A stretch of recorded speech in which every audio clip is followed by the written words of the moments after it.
নমস্কার বন্ধুরা, কেমন আছো সবাই? আজকে তোমাদের সাথে শেয়ার করব সাদা আলুর তরকারি। তো আমি কিভাবে রান্না করছি চলো তোমাদের দেখাই। আর আমার নতুন একটি ভিডিওতে তোমাদের সবাইকে স্বাগত জানাই।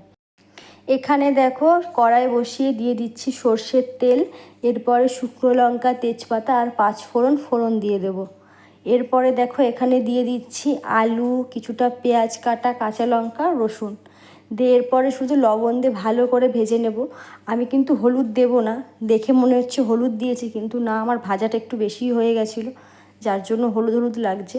তো যাই হোক, এই দেখো সুন্দর করে ভেজে এখানে দিয়ে দেবো, ঢাকা চাপা দিয়ে কষিয়ে কষিয়ে কিন্তু আমি এই তরকারিটা রান্না করি।